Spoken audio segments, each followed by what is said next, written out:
Sambatska no Mongol Truda, and welcome to Talk With Me. In 1997, Australian surveyor Doug McGay visited Mongolia and instantly recognized the future potential of this country and its people.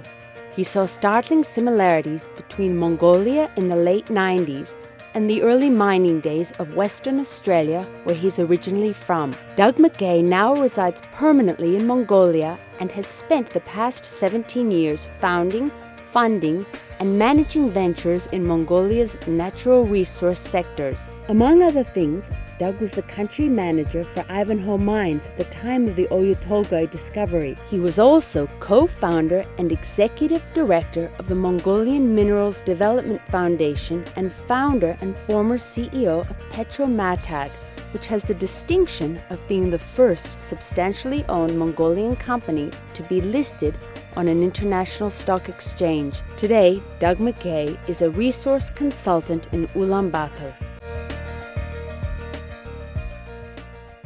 Doug McGay, thank you for joining us today. Oh, thanks very much for having me, Alison. Good to have you with us. Thanks very much for the invite. By the way, congratulations on making it into Mongolian TV. It was very tricky. It's fun. I'm having a good time. And I know that you are also having a very wonderful time in Mongolia, here for nearly 18 years. Yes. Doug, what brought you to Mongolia? Well, it's like all these things, it's a long thing, and in the first instance I came to have a look. But the genesis of it was a very famous international prospector, a French-Canadian called Armand Baudouin, who a lot of people in Mongolia would remember. Armand came here in 1996. He'd worked all over the world, and I knew him when he passed through Kalgoorlie. Kalgoorlie, Western Australia? Kalgoorlie, Western Australia, I'm sorry, yeah. That's all right. That's where I met him in about 1980-something. But he came here in 1996, got enthused about Placer Gold in particular, but the mining potential of Mongolia. And he got a hold of me in Kalgoorlie and said, look, I'm bringing some Mongolians to have a look at the Western Australian mining industry, would you help out? Wow. So on the National Day in 1996, a whole heap of Mongolians, none of whom I'd ever met before, I hadn't even met a Mongolian before, turned up at my house in Kalgoorlie. And it was on National Day, so we decked the place out with red and blue balloons and found a Mongolian flag somewhere, and we had a huge party that night. That was in November 1996. Amazing. But I had to come and have a look at it. They spoke so highly of it, and Armand was so enthusiastic that I had to come and have a look in February 1997, and basically I never left. Right. But just before we go on to anything else, I want to just enlarge upon Armand. He was one of the really early Western pioneers here, and from 1997 to 1999, 2000, he was actually the precursor to the famous Robert Friedland. He actually introduced the Ivanhoe geologists to Mongolia, yeah. And the Ivanhoe geologists came here in that period, and eventually, as you know, discovered or rediscovered Oyu Tolgoi. Armand loved Mongolia, and he died here in about the year 2000. So he came to Mongolia, kick-started the boom effectively, single-handedly, and then died in 2000. My goodness. Fascinating He was a history. fascinating guy. He went everywhere in a white suit, white hat. He was a brilliant entrepreneur and a very smart man. We need more people like him in the world. I think those days are gone. Once I got here, I could see the similarities to my home state of Western Australia. And you were born in Narrogin? Narrogin, it's a little town of 5,000 people in the countryside of Western Australia. You know, I've been there. Not many people have. I've been there. Lots of people come from Narrogin, though, some very famous people. Doug, tell me, how is Mongolia different from Kalgoorlie? Not very much. Not very much at all. When I went to Kalgoorlie, it was in one of those bust times that come in the mining industry. Streets were potholed, fences were falling down, people hadn't painted their house and they were moving out of town. Nobody had much money. That's what happens in a mining economy when prices go down or things go wrong. But over the next 30 years in Kalgoorlie, the whole world changed. Gold was discovered in other parts of Western Australia, iron ore, diamonds, nickel. And I lived through a very, very lucky period in Western Australia, and when I left Kalgoorlie to come here in 1997, it was a prosperous town, brilliant infrastructure, terrific community, thriving mines, and I could see what a difference that a mining industry can make to an area, and that was the first thing that struck me about Mongolia. Better people than me told me about the mineral potential of Mongolia. Yes. People such as Armand and geology friends of mine, including the guys from Ivanhoe, they've talked about the potential. And I thought to myself, well, if this ever takes off like my home state and my hometown does, this place is going to be amazing. And I want to be a part of it. And I want to be a part of it, exactly. One of my big regrets, I mean, I know you're not supposed to have regrets in life, but I do regret not having come to Mongolia earlier. Well, you would have only been a baby. I think you're my new best friend. No, that's not true. No, I'm 44. I mean, the 90s would have been fascinating in the 90s, 2000. I mean, it really was I'm a jealous. great I'm time. so jealous. Yeah. Things are so much different in all ways, not just the skyscrapers you see now. And I think we'll probably talk about that later, but people's attitude and the nightlife and the whole society was different in those days, and it was a lot of fun. Yeah. Well, was it more fun before? I mean, I know UB has changed very much since the days when you arrived here. What do you miss about the old UB? Was it better before, or is it better now? Oh, it's better now, without a doubt. Really? From all points of view, apart from, say, party times. But party times are smaller here, better, worse? Well, they're probably going on out there now, but I don't get to see them anymore. As well as the excitement of being a part of a growing economy in the late 90s, or seeing the potential, people were getting excited, and it was palpably exciting in the streets, in the offices, in the government offices, at the bars, in the nightclubs. It was an amazingly exciting place. Gosh. Doug, I want to ask you, what are some of the challenges that you have had working in UB? I mean, this is not like Australia. There are many similarities, but it's a very different country. What have been your biggest challenges working in Mongolia? The obvious one is the cold. Mind you, that's counterbalanced to a degree by the heat of Australia. But I know. I mean, Kalgoorlie is in summer, what is it, above plus 40 Celsius? Yeah. When I left Kalgoorlie in late January 1997, it was plus 40. 2 days later, I arrived in Mongolia, it was minus 40. And I'd never seen a temperature below zero before in my life. What do you prefer, the heat or the cold? Oh, the heat. Really? Absolutely, yeah. See, I prefer the cold. I know I can get warm when it's cold, but in that heat, it's That's what they stifling. say. You can always put clothes on. There's only so many clothes you can take off. And in heat, you can only go down to being naked, and that's it, then you're dead. But I guess I grew up in the heat and surveying in the outback of Australia in plus 40, and I've seen plus 55. It's something that you grew up with and just worked with. I got to Mongolia when I was middle-aged and never really got used to the biting cold here. Right. Mongolians amaze me how they can actually work and function in midwinter. Yeah, and they're always prepared. I mean, I always tend to go out when it's very cold. I wear jeans and a jumper, but I know Mongolians, they layer themselves, and I'm just not used to that, being prepared for the cold. Apart from the cold, what else has been the biggest challenge in UB? Well, just talking about going out, that was one of the biggest scares or worries that I ever had, that before you went out in midwinter, you had to check that you had your phone, you had your keys, that everything was right, because if you were out and something went wrong, it wasn't just a matter of, and you were a stranger in a strange country, as they say, so it could have been life-threatening. Other similarities or dissimilarities? Challenges. I know the cold. I mean, the cold is a challenge. What else has been a challenge for you living and working in Mongolia? To be honest, nothing. In the early days, I guess language, but I've been very lucky. Yes, you've taught me some Mongolian. I tried very hard to learn Mongolian. Are you fluent in Mongolian? No. What are your favourite parts about the Mongolian culture? Oh, where to start? And that, in fact, you talk about differences between Australia and Mongolia. For two areas that have got the same square kilometres, more or less, and the same population, the difference in the culture and the heritage of the two countries or Western Australia and Mongolia is absolutely amazing, even discounting for the fact that Western Australia is only 200 years old.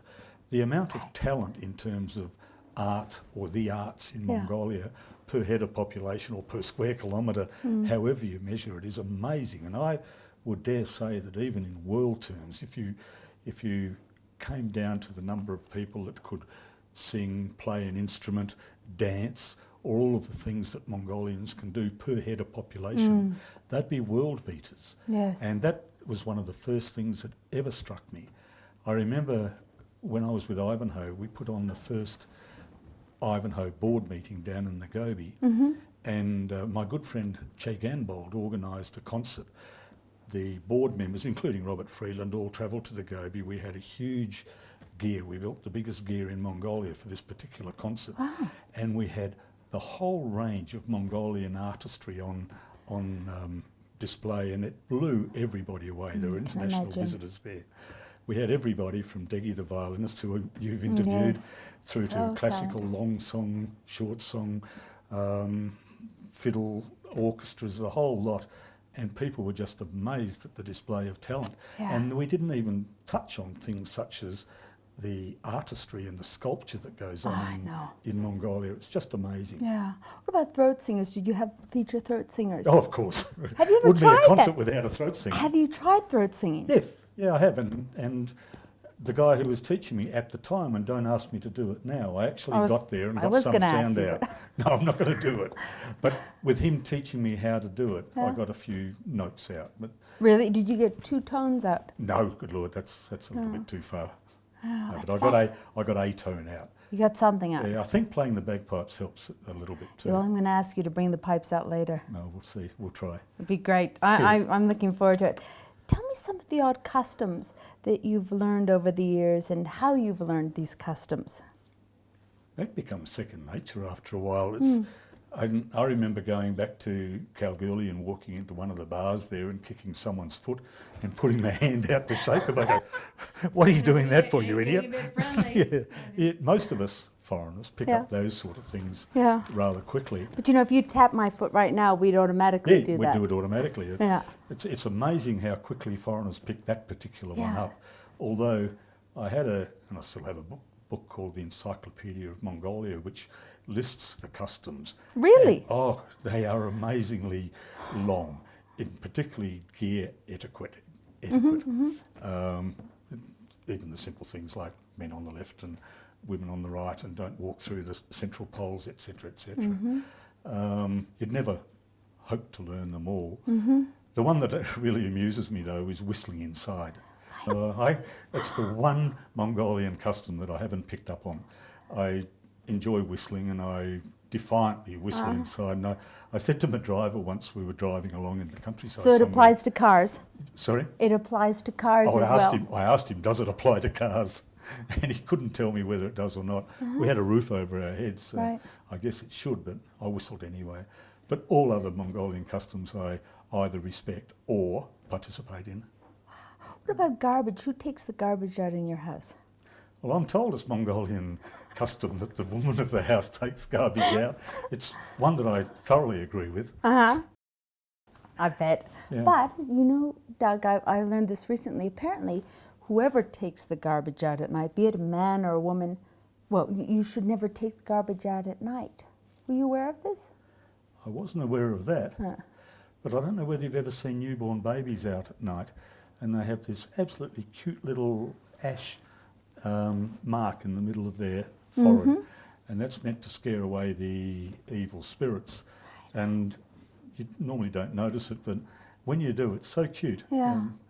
It's I think it's meant to disguise them or something like that. But anyway, that's probably, I guess, tradition number 3,221 out of 10,000. Yeah. Are you still learning these traditions and customs? I mean, you've been here nearly 18 years. I've been here nearly 3 years, and every few weeks I pick up on a new custom that I'm breaking or that I shouldn't do or should know about. You're still learning about these customs and traditions? No, I'm not. Maybe people have given up on me. It's a long time since I've learned a new one, to be honest. Oh, maybe I know them all.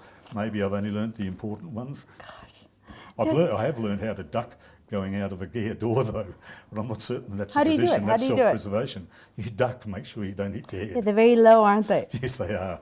Oh, Doug, what's your favorite travel destination within Mongolia, in the countryside? Where do you love spending time? Oh, there isn't any particular one at all. The Gobi I love because it reminds me of Central Australia, Central West Australia. Is it very similar to Kalgoorlie? It's flat and it's dry, and it's sparsely wooded. There's obvious differences, but the vastness of it is very, very similar to the Australian outback. But then, coming from the Australian outback, the difference of places like up at Seleng, the Henty, etc., just blow me away. Yeah. So I'm just not used to rolling hills and rivers and lakes and Yeah, it's beautiful. all that's volcanoes and all that sort of stuff. Horic volcano out in the centre of Mongolia. That seriously all blows me away because it's so alien to me. Yeah, and even though you've been here so long, I mean, I agree with you, it's very alien to me every time I go out into the countryside and I see this. It always astounds me, the beauty of Mongolia. I'm a bugger to drive with because I stop at How do you every translate bugger into Mongolian? I'm difficult. Pain in the butt to drive I'm a with. pain in the butt to drive with. Yeah. Because every bend in the road or every time you go over a hill, I want to stop and take a photo. So do or I. take in the view because there's something new and something beautiful everywhere. Yeah, I agree. I get in trouble too. Stop, zog, zog. Yeah, it never ceases to amaze me, the beauty of the countryside. Can I ask you now about the Obscure Restaurants website? Tell me about this, from the beginning. That isn't a long story. There was a very, very famous American who was resident here, an expat in the late 1990s, named Sheldon Severinghouse. This was, if you'd remember, maybe you might have been too young, but this was the dawn of the internet, and things like TripAdvisor and restaurant reviews, and well, the internet was new. Anyway, Sheldon and I started a web page, and we populated it with obscure restaurants of Ulaanbaatar.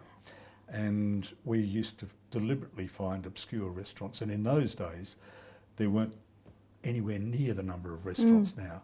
And we had to go to all sorts of odd places, including a Chinese restaurant under Peace Bridge, including another Chinese restaurant, if I remember right, outside the police station in Zurmail. Gosh. There were some real weird restaurants around. And they're all gone now. As far as I can tell, most of them have gone. So sad. Even where Bojangles is now was a Thai restaurant, that's gone. Oh. I don't think that any that we ate at then are here now. And we used to write up a fun review. We used to take it in turns. Did you do this restaurant review work in your spare time, just for fun? Oh yes, of course, yeah.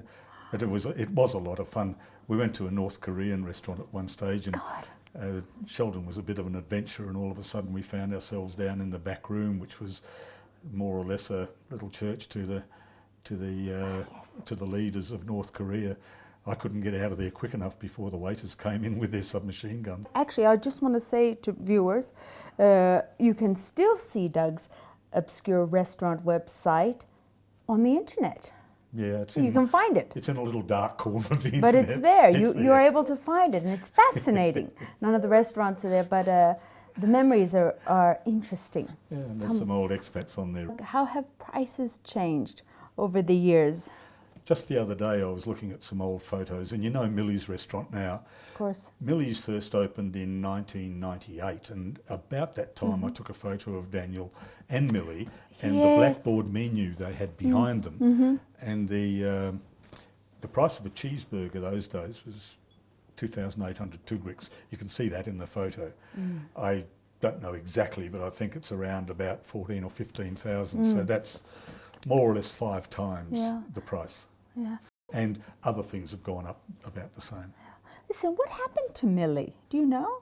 Millie still owns the restaurant. But I never see her there anymore. I've been to She Millie's. comes regularly and has been doing for the last 10, 11, 12 years. She will spend summer here. I call her a migratory bird. She comes and spends summer, looks after, does her business, liaises with her partner Daniel, and then the first sign of winter, Millie's gone.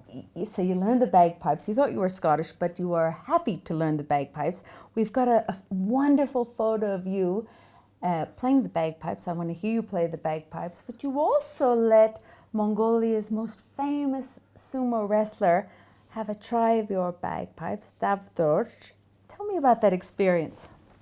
He's a neighbor of mine. Yeah, I'm a little bit hesitant. No. We've called him. He says it's okay to talk about him. Oh, yes. Really? Yes. That's fine. Hi, Davdorj. Hi, Davdorj. Don't get mad. Well, obviously these days I don't play the bagpipes too often. I played at my son's wedding. I here. just heard you. Well, I played at my son's, publicly played at my son's wedding. I played a few things like the British Embassy, not very often, but this particular occasion was the launch of Yokozuna Scotch whisky here, the first whisky bottled in Mongolia. When was this? If I had to take a guess, 2004, roughly speaking.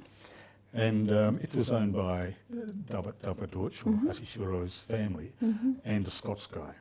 So they dragooned me into playing the bagpipes at the launch of Yokozuna whisky, which I did, and I was happy to, and I got plenty of free whisky, so that was fine. But then Davdorj, and you don't refuse this guy. Who Never say no to a sumo wrestler. Never say no to the world champion sumo wrestler. I know. Asked if he could play my bagpipes. And try as he couldn't get a peep out of them. I've often rationalised that here is one of the strongest and most capable men in the world. And still is. Who has, yes, exactly, who has every other man in the world quaking in their shoes. But his strength, and he can lift a locomotive, his strength is phenomenal. But part of the sumo training doesn't include lung training or aerobic capabilities. This is my theory. He might prove me wrong and be able to run I wish you were here today. No, I don't. So what happened? He couldn't play them, to cut a long story short. As the photo shows, Yeah, I love that photo. He went red in the face instead of me going red in the face. Doug, gosh. Just while we're talking about wrestling, I was only here in Mongolia 3 days, so I didn't know too much, and we went out to the big gear camp out near the airport for a celebration. I think it might have been Genghis Khan Big Gear Camp. And I think it might have been Sakansa, 1997. Anyway, we started wrestling as you do. You were wrestling? Everyone was wrestling. And they pitched me against a very, very big Mongolian guy. Very big. Not Davdorj big, but and we'd all had a good time, so we were all happy and emotional. And I thought, there's only one way I'm going to hold my own against this guy. So I rushed at him, screaming and yelling, and took him by surprise. I'm going like this. Took him by surprise and managed to throw him. Really? And then I do the eagle dance. I'd learnt that. Listen, have you got photos of that? Oh, no, I don't think so. Oh, gosh. But then I found out, someone yelled out, Doug, it's not a single match, it's the best of 3. So I had to shape up for the next one. And what happened in the next match? Needless to say, he knew what was coming. He just picked me up, threw me down, fractured my shoulder. There wasn't a third match. I conceded. Doug, that's so funny. I haven't wrestled since. Doug, I love it. I tell you, that was one of the first times that I ever realised that I was in love with Mongolia. I was watching the opening ceremony at the Sydney Olympic Games, and it comes through to Mongolia. Australia was first out, of course, which made my heart beat a little bit stronger. But then out came Bat-Eden, dressed in his Mongolian wrestler's costume, carrying a flag, and I almost cried. And I thought, good Lord, I'm Mongolian. Yeah. I was more emotional about Bat-Eden coming out in his wrestler's kit than the Australian team marching. That sounds terrible, and my Australian friends will be disappointed. But at that moment, I thought, there must be something about Mongolia that's caught me. Doug, tell me about your most memorable Natham. 2004. Me and some Mongolian friends hired a helicopter, and we overflew Natham. We overflew the city as well. God. And if everything works in this world of technology that you inhabit, about now there'll be some of the photos of the city appearing that show the centre of Ulaanbaatar in about 2004, and you'll see virtually no skyscrapers, no development on the other side of the railway line, Zaisanbakwe, Jagalanbakwe, Bayan Mongol Bakwe. But the point of the story was that we overflew the stadium and took photos of the archery and et cetera, et cetera. Then we flew out to where they were holding the horse races out to the west of town, and we hovered over the main horse race and took photographs and et cetera. That was the last time that anybody was ever allowed to go anywhere near a Nardum with a helicopter, because it You ruined it. ruined everybody's Nardum. And I think it was banned. Overflying was banned from then on. Have you ever managed to ride alongside the Nardum young horse races coming back towards the finish line? Have you done that? Yeah, we did at that time. Yes, exactly. In a car? Oh no, not in a car. Sorry, No, in the I'd helicopter. love to. That's my big dream. I'd love to do that, but I know it's very dangerous. You know, Yeah, not for the drivers, but for the young horse riders. You're in television. You're famous. You should be able to hit your I ride. can pull a few strings You next should be year. able to. I'm going to try. That helicopter ride reminds me of probably my most memorable Mongolian experience, and that was flying back from the Gobi in a helicopter after a supply run, and the helicopter all of a sudden stopping in the middle of the Gobi, and I was alone in this main compartment of the helicopter, and the engineer and the co-pilot hopping out and grabbing a recently killed gazelle. It was still quivering, so they put it into the chopper. Whether they stole it or whether they made arrangement with the hunter or whatever, I don't know. Anyway, they got this young gazelle and they started to butcher it in the main body of the helicopter. And While you were flying? yeah, we took off and they started butchering it. So that, the smell and et cetera, I said, do you mind if I go up and sit in the cockpit? So I went up there and there was the pilot and myself in the little jump seat, and we're looking at the beautiful red sunset and the red glow on the panel of the helicopter. The sun was going down, coming into Ulaanbaatar, and the door slid behind me, and the engineer or co-pilot passed in a glass, not a glass, I'm sorry, a container of blood, a plastic container of blood. And we had to drink the blood. And Mongolian tradition is that it's really good for you, and I've got no doubt I've it heard is. this, yeah. But it also needs a touch of alcohol. So someone produced one of those little tiny flasks of a miniature bottle of Johnny Walker, Put I it in guess. there. Put it in there. And it's one of my most abiding memories, and will be forever, is sitting in this red helicopter watching the red sunset, drinking blood while we're coming into Ulaanbaatar. That was just an amazing, amazing experience. Oh, Doug. Yeah. Fascinating stories. Fascinating man. Thank you so much for sharing your memories with me. I know there are so many more that you haven't spoken about. Now, what I'm going to do, I'm going to say goodbye to you and goodbye to everybody, but I would love for you to play a little bit on your bagpipes.